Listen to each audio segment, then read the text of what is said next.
Hello friend, बाल विकास एवं शिक्षा शास्त्र से संबंधित आज एक नया टॉपिक इकाई 3 सीखना और संज्ञान का विकास पर चर्चा करने वाले हैं। तो मेरे द्वारा बनाया गया वीडियो आप लोगों को अच्छा लगे तो मेरे चैनल को लाइक, शेयर और सब्सक्राइब जरूर करें दोस्तों। तो चलते हैं ज़्यादा देर न करते हुए पाठ की ओर। आज का टॉपिक है संज्ञान और इसका विकास। संज्ञान क्या है? संज्ञान दो शब्दों सा एवं ज्ञान से मिलकर बना एक शब्द है। सा उपसर्ग एक से अधिक योग्यताओं को जोड़ने तथा ज्ञान जो है जानकारी के लिए प्रयुक्त होता है, जिनका अर्थ है वह ज्ञान वह है जो संगठित है। इससे स्पष्ट होता है कि संज्ञान में विभिन्न योग्यताएं समाहित रहती है। संज्ञान का क्षेत्र बहुत व्यापक होता है। संज्ञान के द्वारा ही हम जो है सुबह से लेकर रात, रात से लेकर सुबह तक की होने वाली क्रियाओं के बारे में सोचते, विचारते और करते हैं। इन्हीं को ही संज्ञान कहते हैं। इससे संबंधित कुछ प्रमुख परिभाषाएं निम्नलिखित है। फर्स्ट है, जिनमें से हिलगार्ड और अन्य के अनुसार किसी व्यक्ति ने स्वयं अपने बारे में तथा अपने पर्यावरण के बारे में जो विचार, ज्ञान, व्याख्या, समझ व धारणा अर्जित की है वही संज्ञान है। हिलगार्ड के अनुसार क्या है परिभाषा? किसी व्यक्ति ने स्वयं अपने बारे में तथा अपने पर्यावरण के बारे में जो विचार, ज्ञान, व्याख्या, समझ, धारणा अर्जित की है वही संज्ञान है। अगला है स्टार्ट के अनुसार। स्टार्ट के अनुसार क्या है? संज्ञानात्मक संरचना बाह्य वातावरण में विचार पूर्वक, प्रभावपूर्ण ढंग से तथा सुविधा के साथ कार्य करने की क्षमता है। स्टार्ट के अनुसार क्या है? संज्ञानात्मक संरचना बाह्य वातावरण में विचार पूर्वक, प्रभावपूर्ण ढंग से तथा सुविधा के साथ कार्य करने की क्षमता है। संज्ञान की कुछ विशेषताएं हैं जो निम्न हैं। फर्स्ट है, संज्ञान के अंतर्गत बहुत सी मानसिक क्रियाएं निहित होती है, जैसे कि स्मृति, प्रत्यक्षीकरण, कल्पना, तर्क तथा चिंतन आदि। संज्ञान हम कैसे प्राप्त करते हैं? स्मृति के द्वारा, प्रत्यक्षीकरण के द्वारा, कल्पना के द्वारा, तर्क एवं चिंतन आदि के द्वारा हम संज्ञान प्राप्त करते हैं। संज्ञान अगला है, संज्ञान एक जटिल मानसिक अनुभव है। संज्ञान क्या है? एक जटिल मानसिक अनुभव है। संज्ञान के द्वारा हम मानसिक क्रियाओं को करते हैं। अगला है, संज्ञान के विकास में प्रतीकों का प्रयोग होता है। संज्ञान के विकास में हम प्रतीकों का प्रयोग करते हैं। अगला बिंदु है, संज्ञानात्मक विकास अनुभवों के फलस्वरूप प्राप्त परिणाम। संज्ञानात्मक जो है अनुभवों के फलस्वरूप भी प्राप्त किए जाते हैं। अगला बिंदु है फिर, व्यक्ति की सक्षमता संज्ञानात्मकता को प्रभावित करती है। व्यक्ति द्वारा कार्य करने की क्षमता भी सीखने के ज्ञान को प्रभावित करता है। अगला है, संज्ञान के विकास में बौद्धिक योग्यता का बड़ा महत्व होता है। संज्ञान के विकास में क्या होता है? बौद्धिक योग्यता का बहुत ही ज़्यादा अधिक महत्व होता है। अगला है, संज्ञान एक विकासात्मक प्रक्रिया है। संज्ञान क्या है? एक विकासात्मक प्रक्रिया है। अगला बिंदु है, संज्ञान पर्यावरणीय उद्दीपकों एवं व्यक्ति की प्रतिक्रियाओं के मध्यस्थता का कार्य करता है। संज्ञान क्या करता है? पर्यावरणीय उद्दीपकों एवं व्यक्ति की प्रतिक्रियाओं के मध्यस्थता का कार्य करता है। अर्थात जो वस्तु, उद्दीपक, व्यक्ति, प्रतिक्रिया, इस प्रकार से क्रिया जो है होती है। सबसे पहली वस्तु उद्दीपक के पास व्यक्ति जाता है और व्यक्ति तक पहुंचने के बाद ये प्रतिक्रिया करना प्रारंभ कर देते हैं। ठीक है। अगला है नेक्स्ट टॉपिक, संज्ञानात्मक विकास का सिद्धांत। वस्तुतः ज्ञानार्जन की प्रक्रिया का यदि विश्लेषण करें तो दो सिद्धांत उभर कर सामने आते हैं, जिनमें से फर्स्ट है साहचर्यात्मक सिद्धांत और दूसरा है विकासात्मक सिद्धांत। फर्स्ट क्या है? साहचर्यात्मक सिद्धांत, दूसरा है विकासात्मक सिद्धांत। तो देखते हैं साहचर्यात्मक सिद्धांत। प्रायः यह देखा जाता है कि बालक अपने पर्यावरण से बहुत प्रकार के अनुभवों को अर्जित करता है। ये संपूर्ण अनुभव उसके मानस पटल पर अंकित होते हैं। जब किसी उद्दीपक के विषय में वह बोध विकसित करता है तो इन्हीं संचित अनुभवों को उससे जोड़ता है। जैसे कि डाल पर बैठे किसी उद्दीपक को जब वह देखता है तो उसे चिड़िया का संज्ञान होता है। क्या होता है? डाल पर किसी चीज़ को बैठे हुआ देखता है तो उसको लगता है कि वह चिड़िया है। क्योंकि पेड़ की डाल पर चिड़िया देखने को अक्सर मिलती है। यह हमारे अनुभव स्मृति में पहले से भरा हुआ है, इसलिए डाल पर बैठा हुआ कोई भी चीज़ हमें चिड़िया प्रतीत होती है। विकासात्मक सिद्धांत अगला है। विकासात्मक सिद्धांत मुख्य रूप से संज्ञानात्मक सिद्धांत के प्रतिपादन का श्रेय स्विट्जरलैंड के महान मनोवैज्ञानिक जीन पियाजे को जाता है।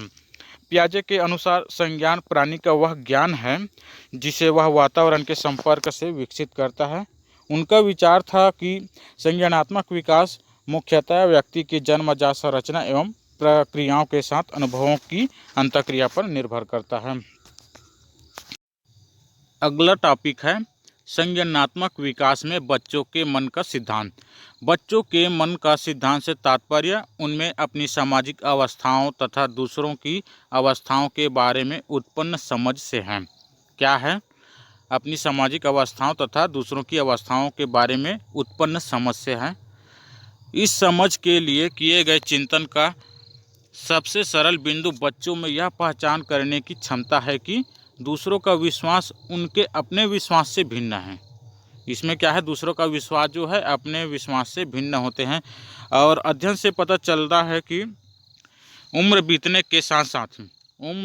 के साथ ही बच्चों का संज्ञानात्मक विकास पहले की तुलना में अधिक परिष्कृत मतलब बढ़ जाता है। इससे संबंधित अध्ययन में बेकरा तथा जॉनसन ने बेकरा तथा जॉनसन एक मनोवैज्ञानिक है। इन्होंने बताया है कि 2 या 3 साल की उम्र के बच्चे यह बतलाने में सक्षम हो पाते हैं कि एक वयस्क व्यक्ति उन पर टकटकी लगा रहा है या उससे हटकर कहीं दूसरे व्यक्ति पर टकटकी लगा रहा है। कुछ लोगों जैसे बेरोन कोहेन तथा उनके सहयोगियों ने यह जानने की कोशिश की कि किस उम्र पर बच्चे दूसरों की टकटकी या इस ख्याल से समझने की कोशिश करते हैं कि वह व्यक्ति किस पर देख रहा है। निर्धारक तत्व। संज्ञानात्मक विकास के निर्धारक तत्व। संज्ञानात्मक विकास को प्रभावित करने वाले कारणों का विवरण क्या निम्न है। फर्स्ट है वंशानुक्रम एवं संरचनात्मक कारक।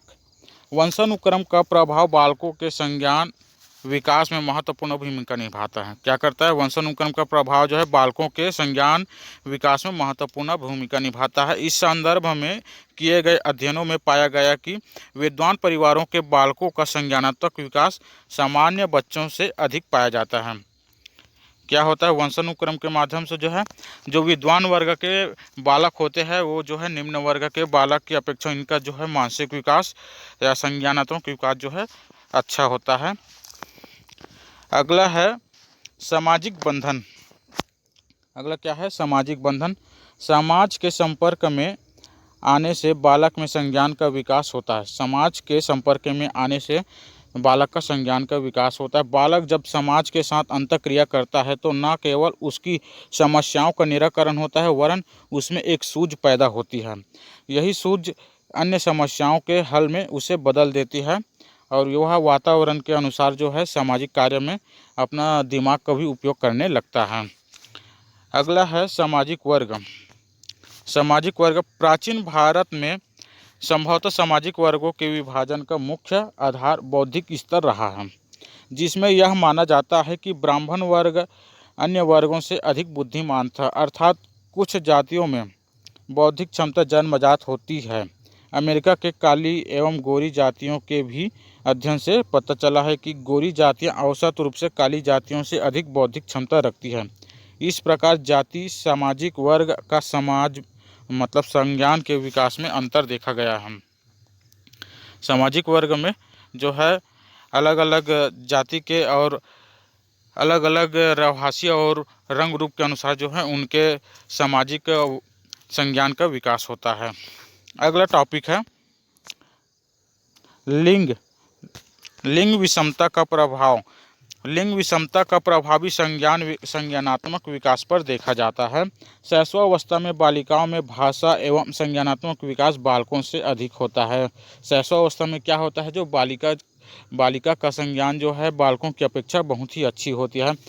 विषयगत भिन्नता भी देखी जाती है। उदाहरण के लिए लड़कियां सौंदर्यात्मक एवं सरस होती हैं और पढ़ाई में रुचि भी लेती है, इसलिए साहित्य, संगीत, कला जैसे विषयों में उनकी संज्ञानात्मक क्षमता अधिक होती है।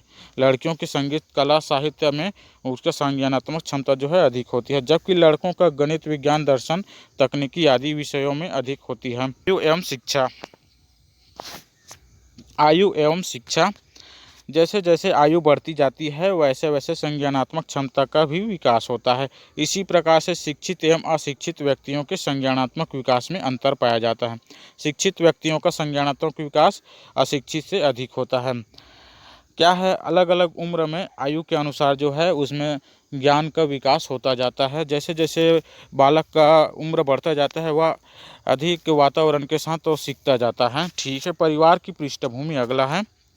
परिवार की पृष्ठभूमि संज्ञानात्मक विकास को पारिवारिक पृष्ठभूमि भी प्रभावित करता है। यदि परिवार में माता पिता शिक्षित है, बच्चों को स्नेह एवं प्रेम देते हैं, उनकी भावनाओं को समझते हैं तथा उनके साथ तर्क वितर्क या विचार विनिमय करते हैं, उनकी जिज्ञासाओं को दूर करते हैं, तो निश्चित रूप से संज्ञानात्मक विकास जो है तीव्र गति से होते हैं। परिवार के बहुत ही महत्वपूर्ण भूमिका निभाती है संज्ञानात्मक विकास में, क्योंकि बच्चे जो है अपने परिवार के साथ ही सभी प्रकार की क्रियाओं को करना सीखता है। ठीक है, अगला है जनसंचार माध्यम। जनसंचार के माध्यम से भी लोग अपने संज्ञान को विकसित कर पाते हैं। जैसे कि हम दूसरे देश में क्या हो रहा है, क्या नहीं हो रहा है, इनके बारे में हमें कोई पता नहीं होता है, जो हमें जनसंचार के माध्यम से उपलब्ध हो जाते हैं और इसको हम अपने संज्ञान में ले लेते हैं। और संचार के क्या क्या माध्यम हो सकते हैं, जैसे कि कंप्यूटर है, इंटरनेट है, दूरदर्शन और आजकल मोबाइल भी आ गया है। आज के वीडियो में बस इतना ही। मेरे चैनल को सब्सक्राइब करके रख लीजिए ताकि मेरे द्वारा अपलोड किए जाने वाले MCQ टाइप प्रश्न भी अपलोड करने वाला हूं, तो जिसका नोटिफिकेशन आप तक पहुंच जाएगा।